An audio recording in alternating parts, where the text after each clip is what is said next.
বাংলাদেশের রাজনীতিতে একটা টালমাটাল অবস্থা শুরু হয়েছে।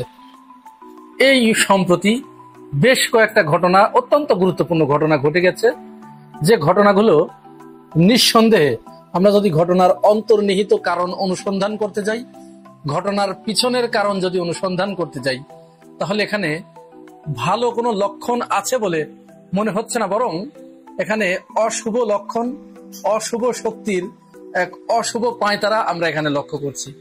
আমরা প্রথমে শুরু করতে পারি আগুন কাণ্ড দিয়ে। এই কয়েকদিনের ভিতরে পরপর কয়েক জায়গায়, যেমন প্রথমে শুরু হলো মিরপুর ৬ নম্বর একটি গার্মেন্টস ফ্যাক্টরিকে দিয়ে, এই মাত্র কয়েকদিনের ব্যবধানে সেখানে প্রায় ১৬ জন আগুনে অগ্নিদগ্ধ হয়ে নিহত হয়েছে। ওই ঘটনার রেশ কাটতে না কাটতেই আমরা দেখলাম শাহজালাল আন্তর্জাতিক বিমানবন্দরের মতো অত্যন্ত গুরুত্বপূর্ণ একটা জায়গা, যেটা এটা আন্তর্জাতিক অঞ্চল এবং শুধু বাংলাদেশ নয়, সারা পৃথিবীর জন্য এটি অত্যন্ত সেনসিটিভ একটি জায়গা। সেই জায়গার কার্গো ভিলেজে ভয়াবহ অগ্নিকাণ্ড, এবং এই অগ্নিকাণ্ডে বিপুল পরিমাণ ক্ষয়ক্ষতি। এবং এখানে মজার ব্যাপার হচ্ছে, আমরা একটা ভিডিও ছড়িয়ে পড়েছে যেখানে দেখা যাচ্ছে যে একজন আইন শৃঙ্খলা রক্ষাকারী বাহিনীর পোশাক পরিহিত তিনি কোথায় এক জায়গায় ফোন দিয়ে বলছেন যে, বস, আমরা নিরাপদে আমাদের লোকজনকে সরিয়ে দিতে পেরেছি। এবং এটি ভাইরাল হয়েছে, আপনারা সবাই জানেন। ইদানিং ইউটিউবের বেশি বাড়াবাড়ির কারণে প্রুফগুলো আমি দিতে পারছি না, তবে যেগুলো বলছি এর প্রত্যেকটারই কিন্তু প্রমাণ আছে। কে সেই ব্যক্তি, তিনি কোথায় কথা বলছিলেন, তাকে এখনো শনাক্তও করা হয়নি, গ্রেপ্তারও করা হয়নি। এরপরে চট্টগ্রাম ইপিজেডে ভয়াবহ অগ্নিকাণ্ডের ঘটনা ঘটেছে, সেখানেও বিপুল পরিমাণ ক্ষয়ক্ষতির সম্মুখীন হয়েছে। এই যে একের পর এক অগ্নিকাণ্ড, অগ্নি দুর্ঘটনা, আমাদের বাংলাদেশে এই অগ্নি নির্বাপনের ব্যবস্থাতে অত্যন্ত অপ্রতুল, সেটা আমরা স্বীকার করছি। এটা দীর্ঘদিন ধরেই এটি চলে আসছে, কিন্তু আমরা দেখেছি শেখ হাসিনা যখন ক্ষমতায় ছিল তখন একের পর এক এইভাবে অগ্নিকাণ্ডের ঘটনা ঘটত। তারা বাসে আগুন দিয়ে, পেট্রোল বোমা মেরে, গান পাউডার দিয়ে মানুষ পুড়িয়ে বিএনপি জামাতের উপরে দোষ চাপানোর একটা হীন চক্রান্ত আমরা তখন লক্ষ্য করেছি, এবং এটি ধরাও পড়েছে, প্রমাণও হয়ে গেছে যে সরকার নিজেই, তৎকালীন সরকার স্বৈরাচার ফ্যাসিস্ট, সে নিজেই এই কাজটি করেছে। এরা যখন ক্ষমতায় থাকে তখনও আগুন সন্ত্রাস নিয়ে খেলা করে, আগুন দিয়ে অন্যজনকে শায়েস্তা করতে চায়, আবার যখন ক্ষমতার থেকে দূরে সরে যায় তখনও আগুন দিয়ে ফায়দা লুটতে চায়। এই দল, এটা হচ্ছে আওয়ামী লীগ। এই আগুনগুলো শুধু যে আওয়ামী লীগ একা দিয়েছে, এখানে যে অন্য কারো হাত নাই, অন্য কারো ইন্ধনে যেটি হয় নাই, এর প্রমাণ কি? এটা কোনো নিশ্চয়তা নাই।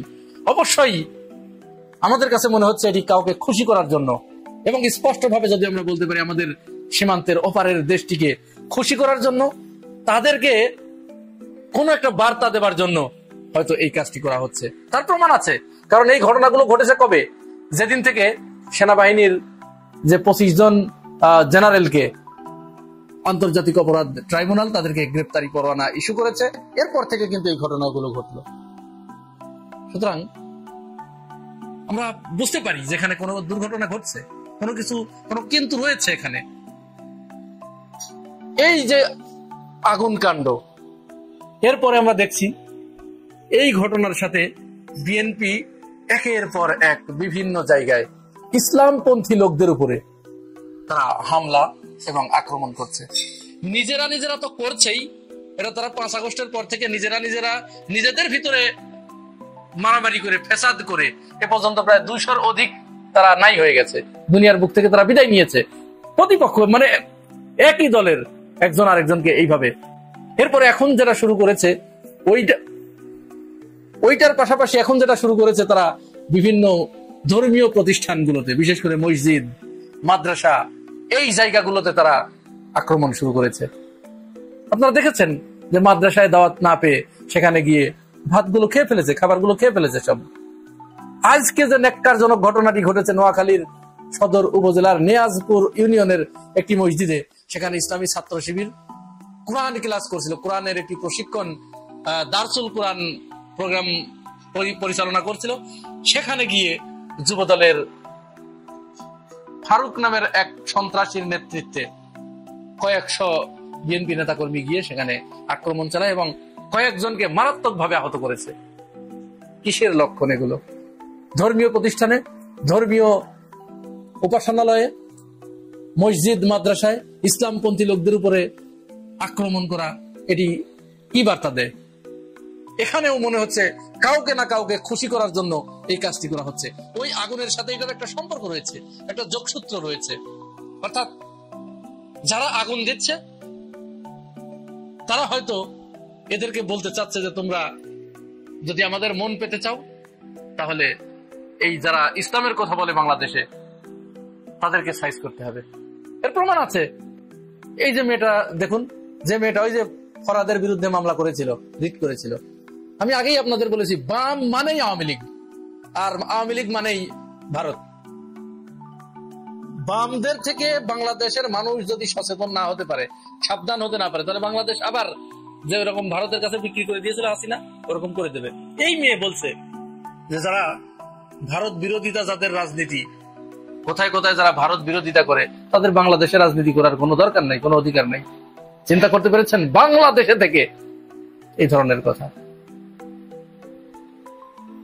সুতরাং স্পষ্টভাবে বোঝা যাচ্ছে যে ভারত এখানে লোক লাগিয়ে দিয়েছে, তার এজেন্ট একেবারে পুরো মাত্রায় সর্বশক্তি নিয়োগ করে লাগিয়ে দিয়েছে। একদিকে তারা ভারত বিরোধী যারা তাদের কুপাচ্ছে, একদিকে যারা ভারত বিরোধী তাদের ঠেঙাচ্ছে,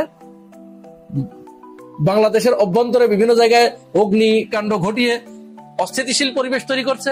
আর একটা গ্রুপ দিয়ে মসজিদে হামলা চালাচ্ছে, মসজিদের মুসল্লিদের উপরে হামলা চালাচ্ছে, মাদ্রাসার উপরে হামলা চালাচ্ছে, যারা নামাজ কালাম পড়ে, ধর্মীয় কাজকর্ম যারা করে এদের উপরে হামলা চালাচ্ছে, আহত করাচ্ছে। একই সূত্রে গাথা। আবার সর্বশেষ সবচেয়ে শক্তিশালী প্রমাণ যেটা, এই বর্তমান ভারতীয় আধিপত্যবাদ এবং আওয়ামী দোসরদের অন্যতম প্রধান বাধা হয়ে দাঁড়িয়েছে আমার দেশ পত্রিকা। অন্যায়ের বিরুদ্ধে আপোষহীন এক লড়াকু সৈনিক মাহমুদুর রহমান, তিনি শেখ হাসিনার বিরুদ্ধে দীর্ঘদিন ধরে প্রতিবাদ আন্দোলন সংগ্রাম করে গেছেন। কারো রক্তচক্ষু তিনি ভয় পান নাই।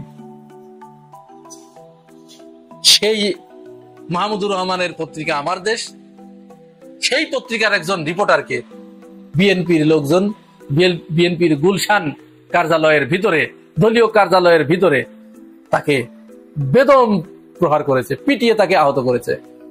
দেখুন, সুতরাং এই সবগুলো আমাদের কাছে মনে হচ্ছে এক সূত্রে কথা, কাউকে খুশি করার জন্য। এবং সেটি অলরেডি কিন্তু বের হয়ে গেছে। দেখুন, এই যে ওই সীমান্ত পারের দেশটিকে খুশি করার জন্য, তাদেরকে খুশি করে রাষ্ট্র ক্ষমতা দখল করার জন্য, রাষ্ট্র ক্ষমতায় আসীন হবার জন্য এই ধরনের ঘটনাগুলো ঘটানো হচ্ছে। সুতরাং এই কাজগুলো করে আমাদের কাছে মনে হচ্ছে যে বিএনপি রাষ্ট্র ক্ষমতা ছাড়া যতটুকু আওয়ামীপনা করা যায় তার সবটুকু তারা ইতিমধ্যেই বাস্তবায়ন করে ফেলেছে। এখন যতটুকু বাকি আছে ততটুকু তারা রাষ্ট্র ক্ষমতায় যাওয়ার পরে, সরকার গঠন করার পরে, হয়তো নির্বাচনে যদি তারা সরকার গঠন করতে পারে, সংখ্যাগরিষ্ঠতা অর্জন করে, তাহলে বাকি যে 16 কলা আছে আওয়ামী চরিত্রের, সেইটুকু তারা শতভাগ পূরণ করবে এবং বাংলাদেশের জনগণ নব্য আওয়ামী লীগকে দেখবে। এই অপেক্ষায় হয়তো